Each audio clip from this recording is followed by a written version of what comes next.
Hello student, स्वागत है आप सभी का एक बार फिर से हमारे इस ऑफिशियल यूट्यूब चैनल में जिसका नाम है एसोल सॉल्यूशन। मैं चंदन कुमार हाजिर हूँ आप सभी के सामने अपनी एक और नई वीडियो के साथ। सो गाइस, आज की ये नई वीडियो हमने आप लोगों के लिए इसलिए बनाई है क्योंकि बहुत सारे स्टूडेंट्स जो कि थर्ड ईयर के हैं या फिर एक्स स्टूडेंट हैं, पिछले साल की तरह इस साल भी अपने ओपन बुक एग्जामिनेशन देंगे।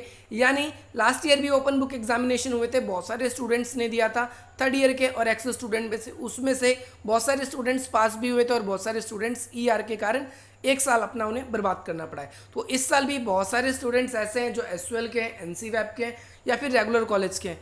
उन सभी को भी ओपन बुक एग्जामिनेशन देना है, चाहे वो फिजिकल मोड में दें या फिर वो अपने घर बैठकर open book examination remote mode से दें।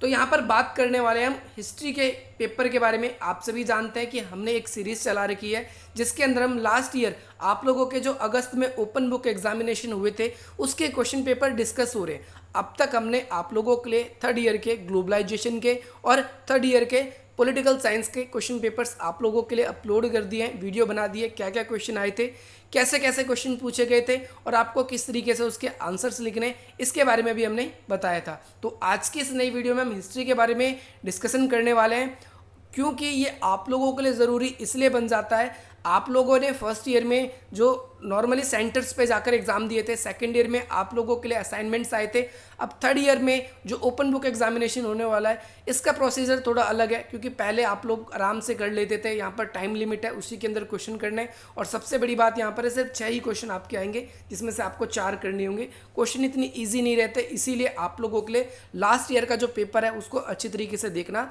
बनता है ताकि आप एग्जाम्स की अपनी तैयारी उसी हिसाब से कर सकें। सो गाइस, अगर आप लोगों की कोई भी क्वेरी है तो आप हमें इस तरीके से शेयर कर सकते हैं। और इसके अलावा आज की जो ये नई वीडियो होगी उसमें आपको बहुत कुछ सीखने को मिलेगा और साथ ही साथ जिस तरीके से मैं आपको बताऊं अपने एग्जाम्स की तैयारी आप ठीक उसी प्रॉपर मैनर में करें। तो चलिए गाइस, ज़्यादा देर न करते हुए आज की अपनी इस वीडियो को हम स्टार्ट करते हैं। सो स्टूडेंट्स, ये आ चुका है आपके सामने हिस्ट्री का पेपर जो कि अगस्त 2020 में ओपन बुक एग्जामिनेशन हुए थे, आपके सीनियर्स ने दिए थे। तो यहाँ पर आप लोगों को जैसे ही क्वेश्चन पेपर आप डाउनलोड करेंगे अपने एग्जाम में तो सबसे पहली चीज़ आपको ये कंफर्म करनी है कि भाई यूनिक पेपर कोड कौन सा है। क्योंकि मैं आपको बता दूं हिस्ट्री जो है बीए प्रोग्राम में 2 तरह की होती है, एक कल्चरल हिस्ट्री होती है और एक डिसिप्लिन सब्जेक्ट की होती है। होती तो ये भी डिसिप्लिन सब्जेक्ट की है, बट बहुत रेयर स्टूडेंट्स हैं जो इसको लेते हैं, जिन्हें पता नहीं होता वो ले लेते हैं। इसमें राइटर्स वगैरह के बारे में पढ़ना होता है और इस समय जो फाइनल ईयर वगैरह है इसके अंदर उनको 1857 की क्रांति पढ़नी होगी इसके अंदर। यहाँ पर मैं आपको बता दूं क्वेश्चन पेपर डाउनलोड जब करें तो आप अपने एक बार सब्जेक्ट को भी और सब्जेक्ट कोड को भी दोनों को मैच कर लें। और यहाँ पर आप लोगों के लिए सबसे इंपॉर्टेंट बात, लास्ट ईयर इसी के कारण बहुत सारे बच्चे फेल हुए थे। देखो यहाँ पर लिखे हुए हैं कुल 3 प्रश्नों के उत्तर देने आपको, यहाँ पर लिखा हुआ है और यहाँ लिखा हुआ है 2 घंटे का समय। तो यहाँ पर आपका 2 घंटे का समय नहीं है, यहाँ पर आपका 3 घंटे का समय आपके पोर्टल पर भी शो होगा। 3 घंटे आपके लिखने के लिए और 1 घंटा अतिरिक्त मिला है, एक्स्ट्रा मिला है आंसर शीट्स स्कैन करके अपलोड करने के लिए और क्वेश्चन पेपर डाउनलोड करने के लिए। तो ये चीज़ है। और यहाँ पर 4 क्वेश्चन आपको करने होंगे, आप ध्यान रखना, आपको 4 क्वेश्चन करने, बेशक से आपके सामने एग्जाम में लिखा हुआ आ जाए। अब आप सोचोगे कि सर ऐसा क्यों लिखा है कि 3 क्वेश्चन करने हैं। 3 क्वेश्चन लिखा हुआ इसलिए है क्योंकि भाई मैं आपको बता दूं कि ये जो पेपर बना है आप लोगों के तीनों तरह के स्टूडेंट्स जो है एक साथ पेपर हो रहे हैं फाइनल ईयर के अंदर, चाहे वो एसयूएल के हो, एनसीवैप के और रेगुलर के। और रेगुलर में क्या होता है, असाइनमेंट भी होते हैं और असाइनमेंट होने के कारण में अगर आप देखोगे 3 क्वेश्चन अगर आप वेटेज निकालोगे तो 25-25 मार्क्स के हो रहे हैं और 25 मार्क्स में से ये जो 25 मार्क्स है लास्ट के, इनके 20 मार्क्स तो प्रैक्टिकल के होते हैं और 5 मार्क्स इनके होते हैं अटेंडेंस के। तो इनके हैं ये इनके हिसाब से, क्योंकि पेपर तो बहुत पहले ही छप चुके थे, पता चल गया था ओपन बुक एग्जामिनेशन होना है, लेकिन बार बार इसको पोस्टपोन किया गया था। लास्ट ईयर हमने बहुत सारी वीडियोस बनाई थी आप लोगों के लिए, 3 से 4 बार ये पोस्टपोन हुए थे, इसीलिए ये क्वेश्चन पेपर पहले ही बन चुके थे लेकिन लीक नहीं हुए थे, इस कारण से उन्होंने इसी को ही कंटिन्यू रखा। यहाँ पर आप लोगों के लिए क्या समझने की ज़रूरत है कि अगर आपके एसयूएल एनसीवैप के स्टूडेंट हो तो आपको ध्यान रखना है, आपको 4 क्वेश्चन पक्का करने हैं यहाँ पर। और आपको जब आंसर लिखना है तो आपको एक ही लैंग्वेज का यूज़ करना है, या तो आप हिंदी लिखिए या तो अंग्रेजी लिखिए, दोनों मिक्स करके नहीं लिखेंगे, यानी एक क्वेश्चन इंग्लिश में एक क्वेश्चन हिंदी में। बाकी आप कोई डेट, कोई आप किसी व्यक्ति का नाम, किसी पॉइंट्स को अगर इंग्लिश में लिख रहे हैं तो वो लिख सकते हैं, उसकी कोई इशू नहीं, उसके कोई मार्क्स नहीं कटेंगे। यहाँ पर अब हम बात करते हैं क्वेश्चन पेपर के बारे में, भाई क्या क्वेश्चंस आए थे। सो यहाँ पर आपका पेपर जो है ज़्यादा मुश्किल नहीं आया था लास्ट ईयर का, जो फर्स्ट फेज़ का था। आप सभी को पता है कि 2 फेज़ में हुए थे ओपन बुक एग्जामिनेशन, एक अगस्त में और एक हुए थे आपके सितंबर में। अगस्त वाला जो पेपर था वो बहुत ईजी आया था और सितंबर वाला जो था वो थोड़ा सा मुश्किल आया था। तो ये अगस्त वाला पेपर है, आप इसको देखेंगे। यहाँ पर आपसे क्वेश्चन किस किस तरीके से पूछ रहा है और किस किस तरीके से पूछ सकता है, 2 चीज़ आपके यहाँ पर गौर करनी है। और जिस तरीके से पूछ रहा है तो हमें इसका आंसर किस तरीके से लिखना है कि ये भी चीज़। साथ ही साथ मैं आपको बता दूं, वैसे तो हमने हिस्ट्री के लिए बहुत सारी वीडियोस बना रखी है, आप लोगों के लिए डिस्क्रिप्शन में प्लेलिस्ट में दे दूंगा। और आप लोगों के लिए अब तक ग्लोबलाइजेशन और पॉलिटी की भी वीडियो आ चुकी है क्वेश्चन पेपर की, अगर आपने नहीं देखा है तो आप ये सारी वीडियोस आई बटन पे क्लिक करके देख सकते हैं। यहाँ पर हम बात करते हैं सबसे फर्स्ट क्वेश्चन की। तो सबसे फर्स्ट क्वेश्चन आया है आधुनिकता को परिभाषित कीजिए। यहाँ पर जो मॉडर्नाइजेशन है या मॉडर्निटी है इसको एक्सप्लेन करना है। सबसे पहली बात कि मॉडर्नाइजेशन क्या है, और दूसरी बात यह है पूंजीवादी औद्योगिकरण से कैसे संबंधित है। सबसे पहले आप लोगों को यहाँ पर ये पता होना चाहिए कि उदारवाद क्या है, क्योंकि उदारवाद से ही लोकतंत्र आता है और लोकतंत्र के ही अंदर ही हम देखेंगे उदारवाद के अंदर ही जो है औद्योगिक पूंजीवाद आता है। आपको पहले इन सब चीज़ों को अच्छे तरीके से पढ़ लेना है, तब आप लोग इसका आंसर अच्छे तरीके से लिख पाओगे। दूसरी बात, अब यहाँ पर जो ये पूंजीवाद औद्योगिकरण से किस प्रकार से संबंधित है, आप लोगों को ये बता दूं मैं कि भाई देखो, जहाँ पर भी लोकतंत्र होता है वहाँ पर लिबरल सोच होती है, और सरकार क्या होती है, सरकार वहाँ पर अपने कार्य को ज़्यादा जनता के अधिकारों को हस्तक्षेप करने की कोशिश नहीं करती। वहाँ पर कहना होता है, ज़्यादातर आपने राइटरों के बारे में सुना होगा कि भाई सरकार का काम है लॉ बनाना, शासन व्यवस्था देखना, जनता के अधिकारों की रक्षा करना, ये सारे काम करना, और बाहरी आक्रमण से सुरक्षा। तो सरकार को ये काम करना चाहिए। दूसरी बात, सरकार को जनता के मामले में कम से कम हस्तक्षेप करना चाहिए। और यहाँ पर जो लोगों के निजी अधिकार हमें होते हैं देखने को मिलते हैं, यहाँ पर निजी उद्योग होते हैं, और ये निजी उद्योग ना केवल एक देश में, इन पे कम से कम सरकार का टैक्स होना चाहिए, कम से कम सरकार का नियंत्रण होना चाहिए, और ये अपने राज्य से छोड़कर दूसरे राज्यों में भी जाते हैं। आज हम देख रहे हैं भारत के अंदर एक समय था जब मॉडर्नाइजेशन बहुत ही 0% था या बहुत ही कम था, लेकिन आज हमने जब से पूंजीवाद को अपनाया है, औद्योगिकरण को अपनाया है, आपने सुना होगा 1991 में हमने एक मॉडल अपनाया था जिसे बोलते हैं हम LPG मॉडल। कौन थे इस समय? हमारे प्रधानमंत्री नरसिम्हा राव जी थे, और जो वित्त मंत्री थे वो कौन थे? डॉक्टर मनमोहन सिंह। तो ये इन्होंने LPG मॉडल को इंट्रोड्यूस किया था इस समय, लिबरलाइजेशन, प्राइवेटाइजेशन और ग्लोबलाइजेशन, यानी इसके तहत जो WTO की जो संधियाँ थी, शर्तें थी, उनको माना गया था और भारत के अंदर बाहरी निवेश को बढ़ावा दिया गया था। तो हम देखते हैं जब से औद्योगिकरण हमारे देश में आया, यानी बाहरी निवेश बढ़ना शुरू हुआ, तब से हमारे देश में भी आधुनिकता बढ़ने लगी। हालांकि इस क्वेश्चन का आंसर आपको अलग से वीडियो में बताऊंगा, अभी आप ये तरीके से समझिए। दूसरा क्वेश्चन आप लोगों को मैं बता दूं कि ये, अच्छा, ऊपर वाला जो क्वेश्चन है इसकी कई बारी क्रिटिक्स भी पूछ लेता है, यानी कई बार इसकी आलोचनाएं भी पूछ लेता है, तो आलोचनाएं भी आपको इसकी प्रिपेयर करनी होगी। अब यहाँ पर सेकंड क्वेश्चन आप लोगों के लिए ये है कि भाई प्रथम विश्व युद्ध क्या था। सबसे पहली बात मैं आपको बता दूं, आपको इसको एक्सप्लेन करना ही होगा। कोई भी क्वेश्चन ऐसे यहाँ पर लिखा हुआ है कि भाई प्रथम विश्व युद्ध के उत्तरदायी कारण क्या थे, तो क्या आप प्रथम विश्व युद्ध के बारे में थोड़ा बहुत भी नहीं बताओगे? आपको परिचय यानी इंट्रो तो लिखना ही पड़ेगा। तो भाई प्रथम विश्व युद्ध के क्या कारण थे, आपको सबसे पहले ये स्टार्ट नहीं करना, पहले क्वेश्चन को 3 पार्ट्स में डिवाइड करना है। कोई भी क्वेश्चन आप कर रहे हो, सबसे पहले क्वेश्चन का इंट्रो बनाना है, परिचय, और इसके बाद में फिर इसके, जैसे इस क्वेश्चन के अंदर कारण पूछे गए तो आपको इसके कारण फिर बताने। परिचय के अंदर आपका क्या है कि भाई बहुत सारी चीज़ें आएंगी, जैसे आप फर्स्ट वर्ल्ड वॉर को बताएंगे कि भाई किस किस नाम से जाना जाता है, किन 2 पक्षों के बीच में लड़ा गया, साथ साथ किसकी विजय हुई, और अगर 1-2 घटना आप और भी लिखना चाहो तो ये भी लिख सकते हो। तो ये इसका इंट्रो हो गया, कितने देश शामिल थे, कितने लोग मारे गए, क्या डाटा था। अगर आप ये सारी चीज़ें देते हो तो आपका आंसर में 4 चांद और लग जाएगा। अब इसके कारणों के बारे में बात करेंगे, तो कारण आपको डायरेक्ट नहीं लिखने देना। कहीं आपने लिख दिया सैन्यवाद, कहीं आपने लिख दिया नहीं भाई प्रथम विश्व युद्ध का कारण गुप्त संधियाँ भी थी, फिर आपने देखा कि भाई उसका तत्कालीन कारण जो था आर्च ड्यूक फर्डिनेंट, उसकी हत्या। आप या फिर कहोगे कि भाई जो जर्मनी है उसकी उग्र नीतियाँ, जो निकोलस वहाँ का शासक था, वहाँ का जो कई शासक थे आपको सबको पता है, तो वहाँ पर सारे के सारे उग्र हो जाते हैं। तो हमें ये भी देखना है कि भाई कहीं ऐसा ना हो कि सिर्फ आप पॉइंट पॉइंट बना के थोड़ा थोड़ा एक्सप्लेन कर रहे हो। यहाँ पर क्वेश्चन की वेटेज आप देखोगे, आप बाहर सेंटर पढ़ता था तो 10 क्वेश्चन आते थे, आपको 5 अटेंड करने होते थे, और एक क्वेश्चन आपका इस हिसाब से 20 मार्क्स का बनता था। बट यहाँ पर 4 क्वेश्चन करने, तो एक क्वेश्चन की वेटेज कितनी की हो गई? 25 मार्क्स की आपके क्वेश्चन की वेटेज हो गई। तो यहाँ पर आपके आंसर लिखने की पेजेस की संख्या आपको बढ़ानी होगी। अगर आप 8 पेज लिखते हो तो आपको उसको 10 तक लेके जाना होगा। तो कम से कम अच्छा आंसर लगे आप लोगों के लिए, ये चीज़ आपको ध्यान रखना है। और कोशिश करो शुरू से ही नोट्स बनाने की, शुरू से ही अच्छे तरीके से लिखने की, तो ही आप इसको अच्छी तरीके से गेन कर पाओगे। और आंसर का सबसे इंपॉर्टेंट पार्ट आप लोगों को ज़रूर लिखना है, जिसे बोलते हैं हम कंक्लूजन यानी निष्कर्ष।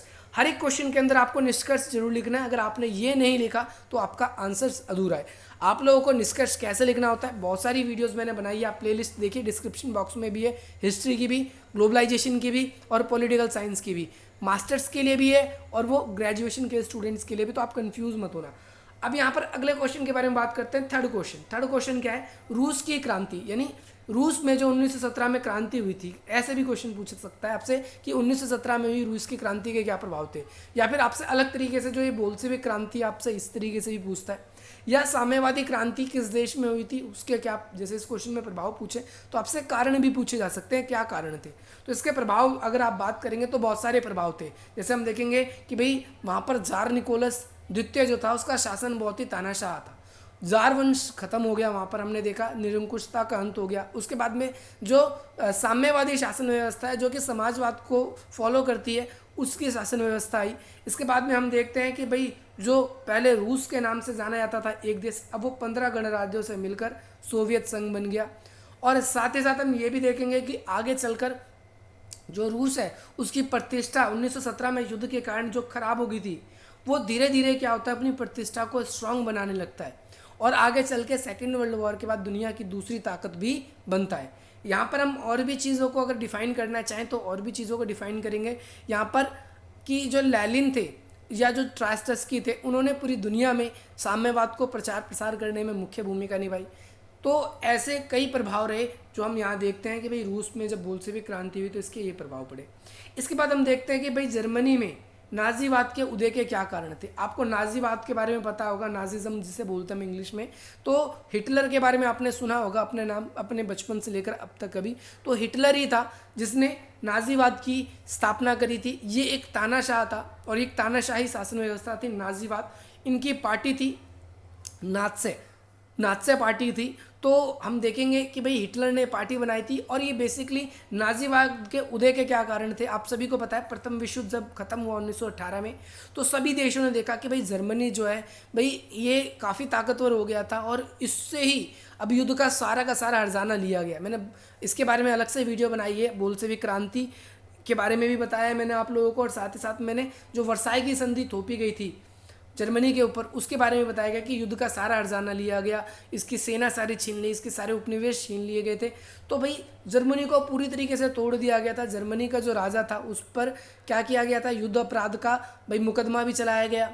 और हम देखते हैं कि जर्मनी को पूरी तरीके से अस्त व्यस्त कर दिया गया। जर्मनी की जो जनता थी उस समय बहुत ही ज़्यादा प्रताड़ित की गई थी। इसी कारण से वहाँ की जो जनता थी उनके मन में इस बात की भावना थी कि हम जब समय आएगा तो हम भी क्या करेंगे, इसका बदला लेंगे। तो भाई आगे चल के हिटलर एक अच्छा शासक बन के आता है अपने देश के लिए, जो कि अपने देश को आगे बहुत ही ज़्यादा ऊंचाइयों तक भी ले जाता है और काफ़ी हद तक सेकेंड वर्ल्ड वॉर के लिए भी उत्तरदायी रहा उसकी नीति।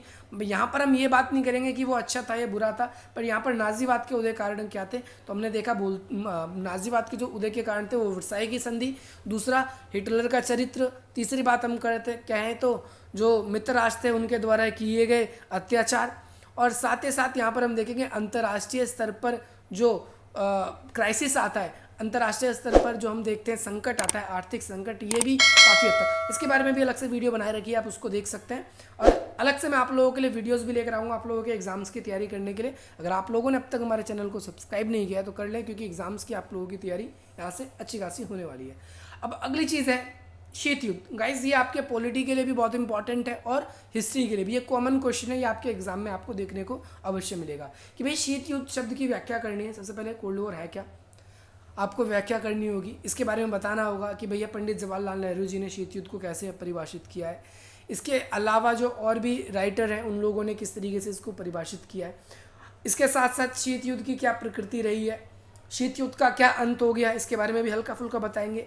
आपको हर क्वेश्चन के अंदर निष्कर्ष जरूर लिखना है और साथ ही साथ इसमें आगे देखो, एक तो आपको इसको एक्सप्लेन करना है अच्छी तरीके से, परिचय बनाकर आपको कम से कम 1.5 पेज लेके चलना है परिचय को। और इसके बाद में यहाँ पर आपको 1.5 पेज नहीं तो 1 पेज आपको पक्का लिखना ही है। और यहाँ पर लिखा हुआ है कि भाई इसने 1945 के बाद में अंतर्राष्ट्रीय संबंधों को कैसे प्रभावित किया, यानी कैसे इफेक्ट किया, तो हम बात करते हैं कि भाई बहुत ज़्यादा इफेक्ट किया कोल्ड वॉर ने, क्योंकि हम देख रहे थे अंतर्राष्ट्रीय संबंध, हर एक देश या 3 तरह के गुट थे उनके सामने। एक तो नेम था, नेम क्या नाम है उसका, नॉन अलाइनमेंट मूवमेंट, यानी गुट निरपेक्ष।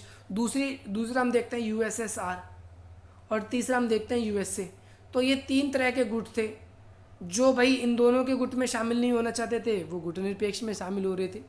साथ ही साथ हम यहाँ पर देखेंगे कि भैया जो पूंजीवाद को पसंद करता था वो अमेरिका के साथ जाता था, जो साम्यवाद यानी समाजवाद को पसंद करता था वो यूएसएसआर में जाता था।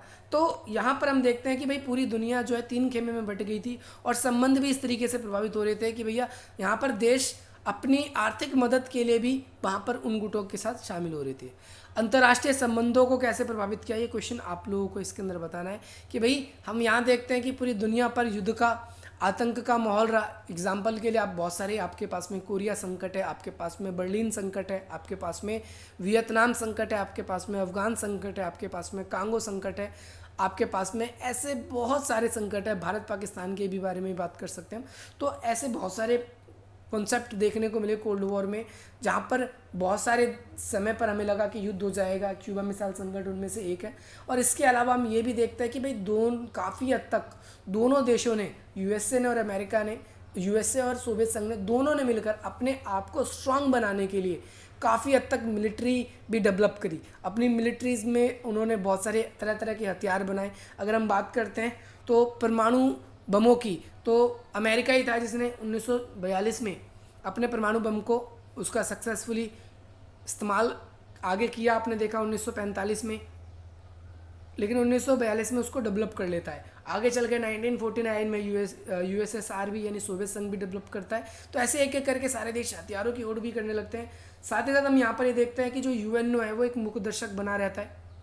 जो यूएनओ है वो मुख्य दर्शक बना रहता है। अंतर्राष्ट्रीय शीत युद्ध के काल में उसने कोई भी ऐसी भूमिका ही नहीं निभाई जिस तरीके से कूटनिरपेक्षता का भी काफ़ी बार नाम आता है। तो यहाँ पर ये क्वेश्चन आप लोगों को बताना है इस तरीके से। यहाँ पर हम नेक्स्ट क्वेश्चन देखेंगे, क्वेश्चन नंबर 6, कि भाई नए सामाजिक आंदोलन क्या थे।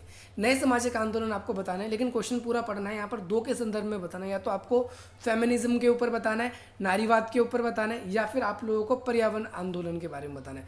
कि भाई नए आंदोलन में आप पर्यावरण आंदोलन के बारे में बता दो, सबसे ईजी है। आप इंडिया के प्रोस्पेक्टिव में भी कह सकते हो, लेकिन बट यहाँ पर बात हो रही है वर्ल्ड के बारे में, तो आप यहाँ पर बता दोगे कि नए पर्यावरण आंदोलन कौन कौन से हैं। तो इसके अंदर आप क्योटो प्रोटोकॉल का जिक्र करोगे, इसमें आप रियो सम्मेलन का जिक्र करोगे, आप इसमें जोहान्सबर्ग सम्मेलन के बारे में बता सकते हो, आप इसके अंदर जो रोम की संधि हुई थी आप इसके बारे में बता सकते हो, आवर कॉमन फ्यूचर की जो रिपोर्ट आई थी आप उसके बारे में बता सकते हो इसके अंदर। तो आप जो नए पर्यावरण आंदोलन है, जो पर्यावरण को संरक्षित करने के लिए किए गए थे, स्टॉकहोम सम्मेलन है, जोहान्सबर्ग सम्मेलन है, बहुत सारे सम्मेलन है, आप इनके बारे में बता सकते हो। अगर आप नारीवादी प्रोस्पेक्टिव में बता रहे हो तो बताना है कि भाई किस प्रकार से, भाई देखो नारीवाद पहले बोलते किसको, आपको ये क्लियर होना चाहिए। नारीवाद हम उसको कहते हैं जो ऐसे पुरुष या ऐसी महिलाएं, ऐसी संस्थाएं भी हो सकती है जो महिलाओं को पुरुषों के समान अधिकार दिलाने की बात करती है, उन्हें हम नारीवाद बोलते हैं। तो भाई नारीवादी आंदोलन के बारे में बताना है। यहाँ पर आप लोग इंटरनेशनल के बारे में बात कर रहे हो तो आपको जे.एन. टिग्नर, ये पॉलिटिकल साइंस में भी इनका काफ़ी बड़ा रोल है, आप वहाँ पर भी आपको इसको पढ़ना है। तो आप जे.एन. टिग्नर के विचार ज़रूर पढ़ लीजिए, आपके फेमिनिज्म में काफ़ी हद तक जो डाउट्स हैं वो ये क्लियर हो जाएंगे। इसकी वीडियो वैसे हमने बना रखी है, अगर आपने नहीं देखी है तो आप देख सकते हैं, प्लेलिस्ट आपके सामने नीचे पॉलिटिकल वाले प्लेलिस्ट में आपको ये मिल जाएगा। सो गाइस यही थी आप लोगों के लिए आज की वीडियो। आशा करता हूँ आप लोगों को ये हिस्ट्री का जो कॉन्सेप्ट था, क्या क्या क्वेश्चन आए थे, आपको क्लियर हो गया होगा। आंसर्स किस वे में लिखना है, वैसे मैं अलग से वीडियोस आप लोगों के लिए लेकर भी आऊँगा कि ये क्वेश्चन है, ये क्वेश्चन, इस क्वेश्चन का आंसर यहाँ से स्टार्ट करना है, ऐसे लिखना है। आशा करता हूँ गाइस आप लोगों को हमारी वीडियो से काफ़ी वैल्यू मिली होगी और अधिक से अधिक मित्रों तक, ग्रुप्स तक आप इसको शेयर करने का प्रयास करेंगे ताकि अधिक से अधिक मित्र जो हैं इसका पूरा का पूरा लाभ ले सकें। चले गाइस मिलते हैं आपसे अपनी अगली वीडियो में। जय हिंद, जय भारत।